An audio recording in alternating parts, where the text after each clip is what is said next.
아산시 참여자치위원회 설치 조례안이 아산시의회 상임위원회에서 보류됐습니다. 위원들은 과다한 위원 수와 임기 기간 등을 지적했습니다. 천안시가 천안시 시설관리공단을 자체 개발 사업이 가능한 공사로 전환하는 방안을 검토 중입니다. 현재 진행 중인 타당성 조사 결과에 따라 전환 여부가 결정될 예정입니다. 국립세종도서관이 시설물 전수보강을 마치고 다시 시민의 품으로 돌아갑니다. 안전 문제로 휴관에 들어간 지 1년여 만입니다. 천안시 복지재단이 올 12월까지 취약계층 지원 사업의 기준을 낮춰 대상을 확대합니다.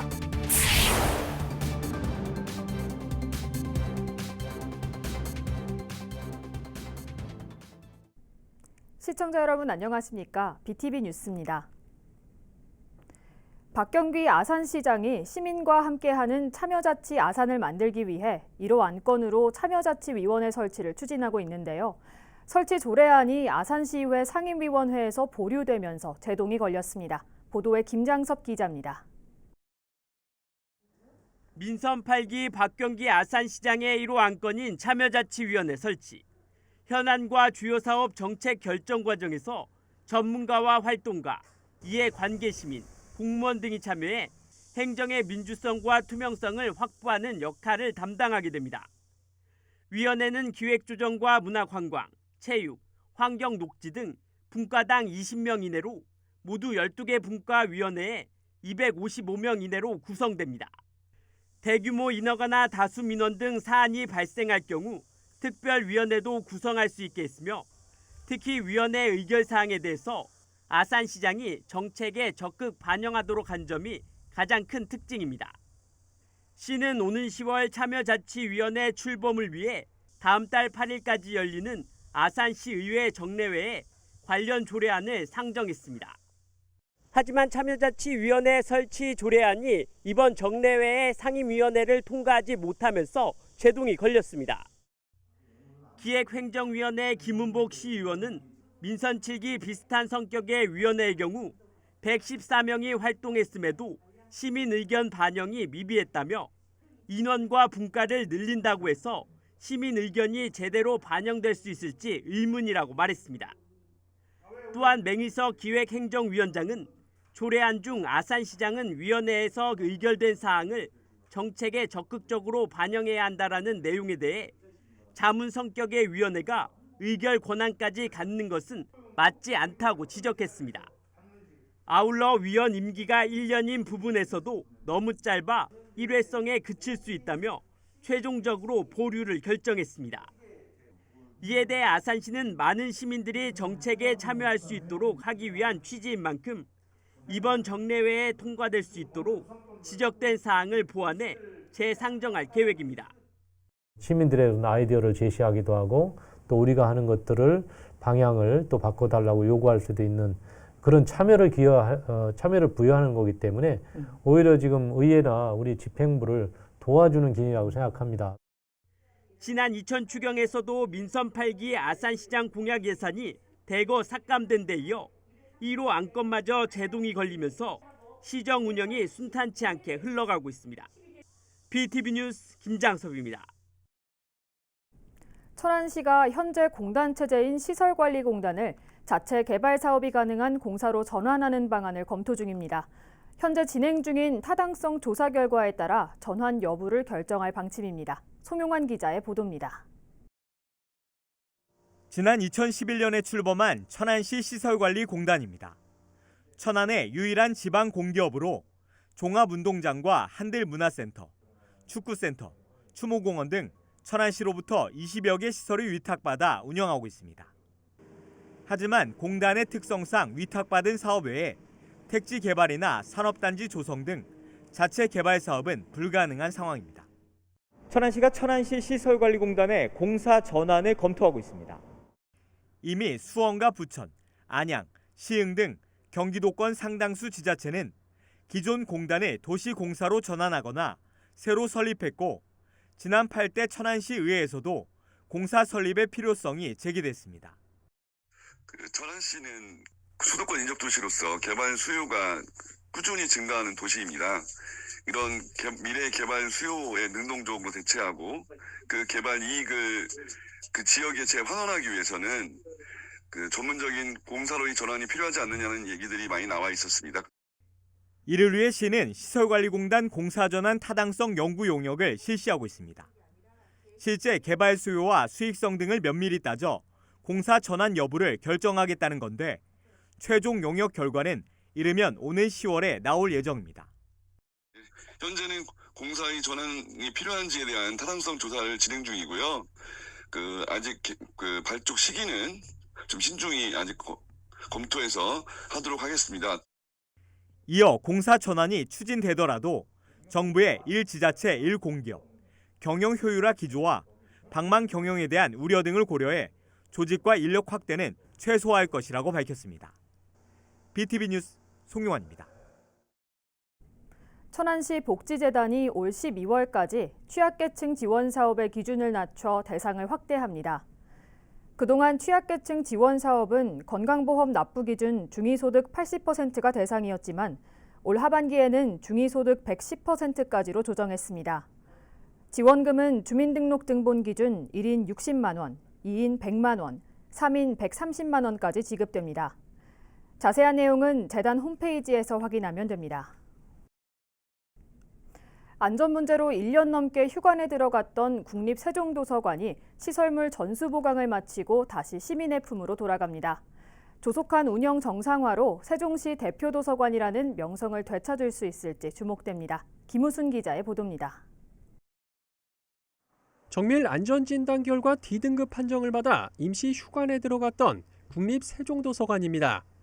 시설물 보수 보강을 위해 임시로 설치했던 철골 구조물과 파란 천막이 사라졌고 책장을 덮었던 비닐도 걷어냈습니다. 이렇게 전수 보강을 마친 국립세종도서관이 29일부터 다시 운영에 들어갑니다. 안전 문제로 휴관 조치된 지 1년여 만입니다.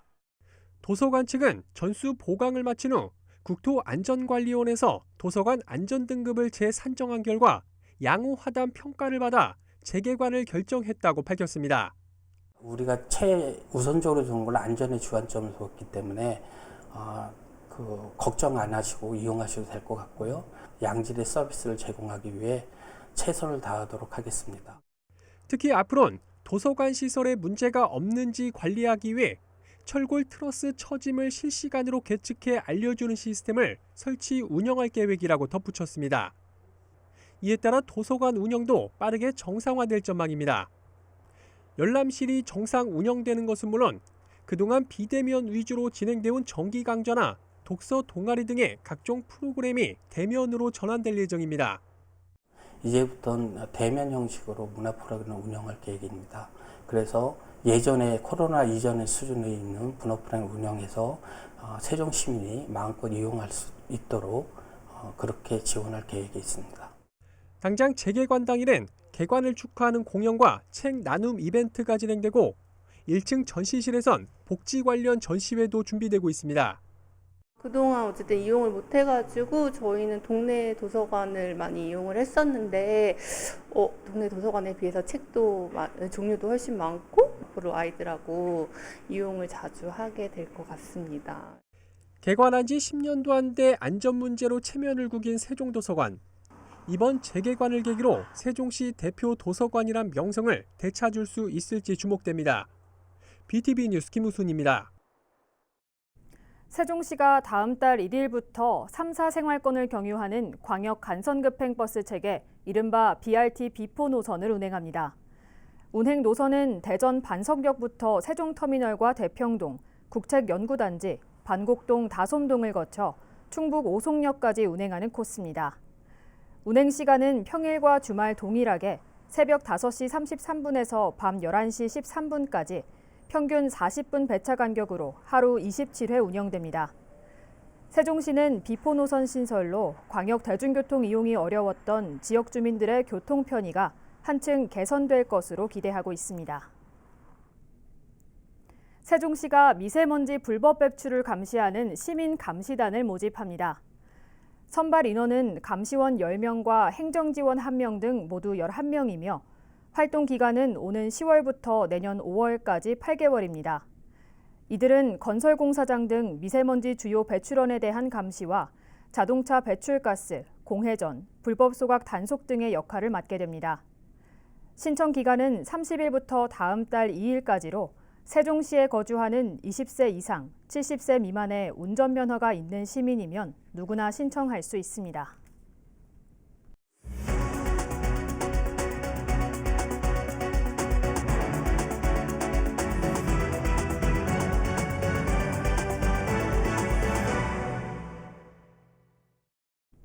세종 시민들의 발이 돼주는 공공자전거 어울링을 이용하는 시민들이 꾸준히 늘고 있습니다.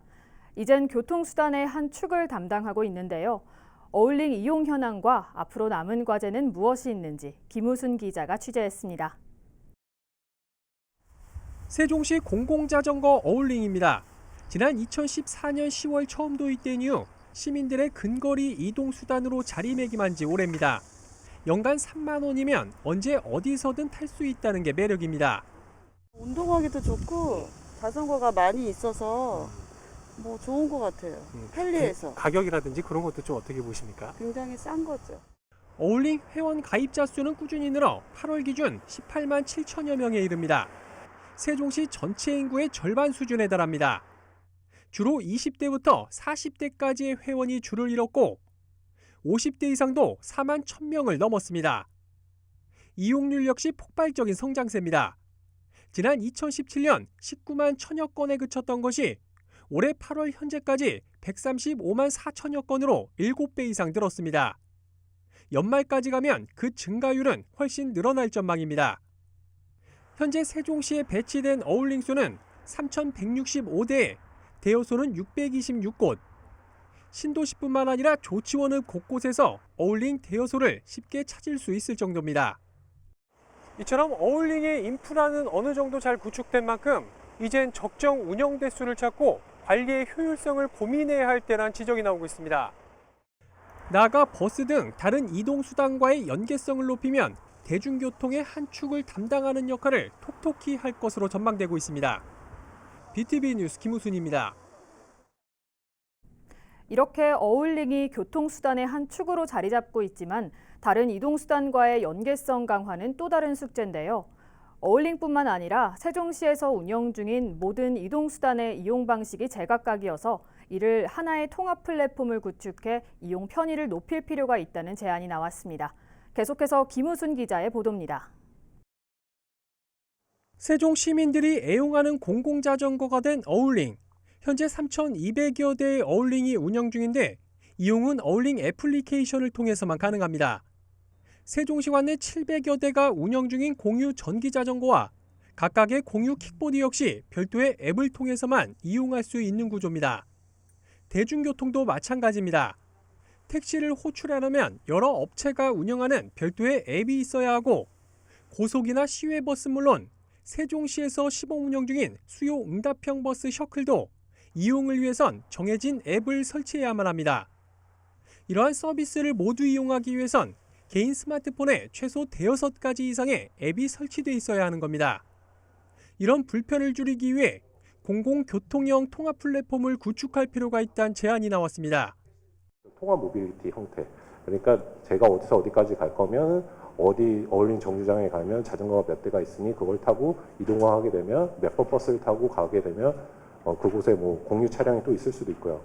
그런 형태들의 통합 서비스를 구축하는 것들이 좀 저희들의 향후 숙제라고 생각하면서 실제로 현재 서울시에선 민간이 운영하는 티머니고란 앱 하나로 공유 자전거 따릉이를 비롯해 대중교통과 택시, 일부 PM까지 한대 이용이 가능합니다.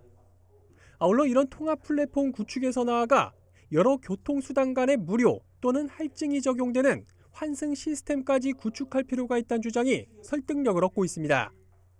BTV 뉴스 김우순입니다. 세종시가 현 시금고의 약정 기간이 올해 말 만료됨에 따라 차기 시금고 지정을 위한 절차에 착수했습니다. 세종시는 일반 공개 경쟁 방법으로 내년부터 2026년까지 4년 동안 시금고 업무를 취급할 금융기관을 지정하기 위해 시보와 누리집을 통해 공고했다고 밝혔습니다. 시는 신청 금융기관을 대상으로 공정한 평가를 거쳐 제1금고와 제2금고를 지정하게 되며 1금고는 1조 8,600억 규모의 일반 회계를, 2금고는 4,600억 규모의 특별 회계 관리를 맡게 됩니다. 주차 문제로 골머리를 앓고 있는 아산 배방읍 신도시 민원행정센터 주변도로 일부 구간이 일방통행으로 지정되면서 노상주차장이 만들어졌는데요. 불과 7개월 만에 일방통행이 없던 일이 되면서 노상주차장도 없어지게 됐습니다. 어떻게 된 일인지 김장섭 기자가 취재했습니다. 주차난이 심한 곳 중 하나인 아산 배방읍 신도시 민원행정센터 인근 도로입니다. 주차 공간 확보와 차량의 원활한 소통을 위해 일방통행으로 변경해달라는 인근 주민들의 제안에 따라 지난해 11월 열린 아산경찰서 교통안전시설심의에서 일방통행 지정이 가결됐습니다. 이에 따라 아산시는 해당 구간에 지난 4월 공영 노상주차장 34면을 만들었습니다. 하지만 일방통행 구간으로 지정된 지 7개월 만에 없던 일이 됐습니다. 인근 상가를 주축으로 일방통행의 필요성이 현저히 떨어진 지나친 규제라는 민원이 제기됐고, 일방통행으로 민원행정센터가 마련한 임시 주차장을 정상적으로 진입할 수 없는 점, 해당 구간 내 건축행위 제한 등이 불거지면서 다시 열린 재심의에서 일방통행이 해제된 겁니다. 일방통행이 해제되면서 아산시가 이곳에 있는 노상주차장 전면을 폐지하기로 행정 예고했습니다. 다만 주차 공간이 없어지면서 일각에서는 불만의 목소리도 나오고 있는 상황. 그나마도 주차장이 있으니까는 좀 되는 건데 주차 없애버리면 아무래도 뭐 어디 주차 저기 때를 만들어 놓든지 그래야지.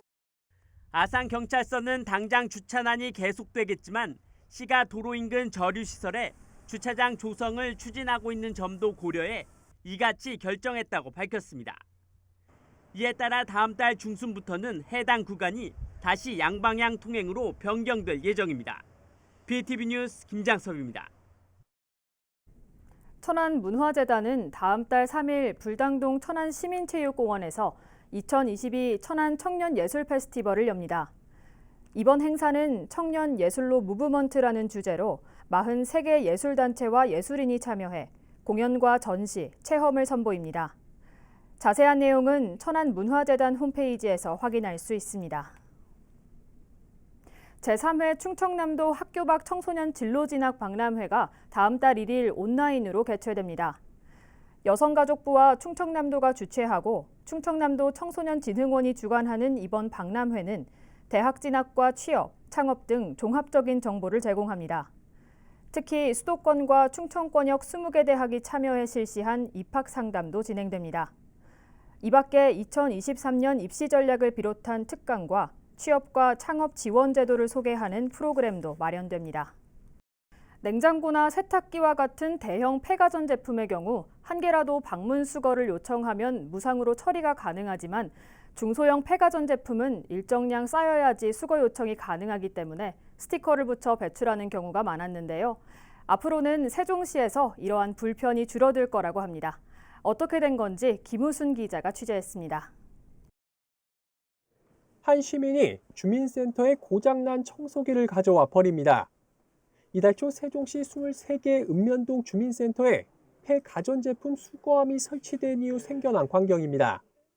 수수료를 내고 버리시든가 아니면 5가지 품목이 모여지면 무상수거가 가능했는데 가정에서 5가지를 모을 때까지 기다리지 못하시는 경우가 많습니다. 그래서 저희가 읍면동 사무소 거점 수거함을 제작해가지고 가정에서 한두 개 발생한 것 배출하시면 무상수거하려고 만들었습니다. 일부 아파트 단지는 입주민 편의를 위해 중소형 폐가전제품에 대해서도 수거 서비스를 제공 중이지만 아직도 상당수 시민들은 쓰레기 처리 스티커를 구입해 부착 후 버려야 했습니다. 적게는 1,000원부터 많게는 5,000원이 들었습니다.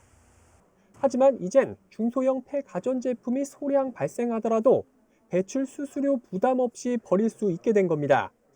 아무래도 주민센터를 주민들이 많이 이용하는 장소다 보니까 벌써 여러 차례 수거해 갈 정도로 주민들한테 많은 호응을 얻고 있습니다. 수거함에 폐가전제품이 일정량 쌓여 담당자가 수거를 요청하면 세종시와 협약을 맺은 한국전자제품 자원순환공제조합에서 수거해 가는 방식입니다. 아직은 읍면동 주민센터에만 설치돼 시민들이 직접 들고와 버려야 하는 불편함은 있지만 세종시는 시범 운영 성과를 토대로 수거함 설치 장소를 점차 확대할 방침이라고 밝혔습니다. 향후 아파트 단지 내에서도 무상 수거가 될 수 있도록 거점 수거 장소를 마련토록 하겠습니다. 한편 올 상반기 세종시에서 나온 폐가전제품 수거량은 359톤, 지난해 같은 기간과 비교해 76% 증가했습니다. BTV 뉴스 김우순입니다. 이상으로 BTV 뉴스를 마칩니다. 시청해주신 여러분 고맙습니다.